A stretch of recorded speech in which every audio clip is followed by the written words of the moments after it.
Ready. Chapter second का question number 17 देखिए, जो कि आया हुआ है आरबीएससी 2024 में। क्या बोल रहा है question? Why cake become soft and spongy, explain by giving suitable chemical equation. Cake जो होता है वो सॉफ्ट और स्पंजी क्यों हो जाता है? ठीक है, इसका पहले रीजन बताएंगे, फिर केमिकल इक्वेशन भी आपको बताई जाएगी। तो when baking powder is added to cake, जब आप क्या ऐड करते हो केक में? Baking powder. ठीक है, अब ये ध्यान रखो कि बेकिंग पाउडर में क्या क्या होता है। इट कंटेन्स, एक तो बेकिंग सोडा। ठीक है, बेकिंग पाउडर में एक तो बेकिंग सोडा होता है और एक होता है क्या? एसिड। ठीक है, which reacts together to form CO2 gas.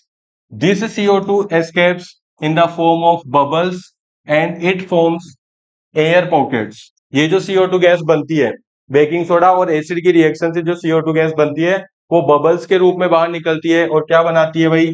Air pockets बनाती है।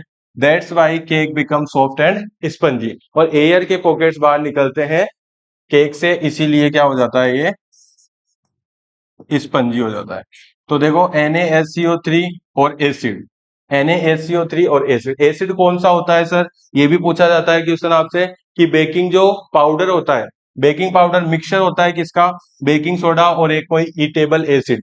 ईटेबल एसिड में कोई सा भी एसिड हो सकता है, जैसे कि सिट्रिक एसिड ले सकते हो आप, टार्ट्रिक एसिड ले सकते हो। ठीक है, सिट्रिक लेमन में आता है, टार्ट्रिक इमली में आता है। दोनों में से कोई सा भी एसिड जो ईटेबल हो, खाने लायक हो, उस एसिड का मिक्सचर अगर आप बेकिंग सोडा के साथ कर देते हो तो क्या बन जाता है? Baking powder. लेकिन जब एसिड किसके साथ रिएक्ट करता है? इसके साथ, NaSCO3 के साथ हीट करने पर, तो ये एक तो बनाता है सोल्ट, एक बनाता है वाटर और एक बनाता है CO2 गैस। अब ये जो CO2 गैस होती है, ये CO2 गैस क्या करती है? बबल्स के रूप में बाहर निकलती है। किसके रूप में बाहर निकलती है? बबल्स के रूप में। जैसे मान लो ये कोई केक या ब्रेड है, ठीक है, अब इसमें से CO2 गैस बाहर निकलेगी तो वो बबल्स के रूप में क्या होगी? बाहर निकलेगी। और वो बबल्स क्या बना देते हैं उसमें? एयर पॉकेट्स बना देते हैं। एयर पॉकेट्स यानी होल्स बना देते हैं छोटे छोटे।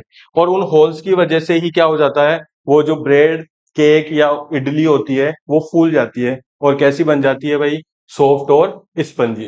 केमिकल इक्वेशन भी लिखनी थी इसमें, तो केमिकल इक्वेशन आपकी ये हो जाएगी।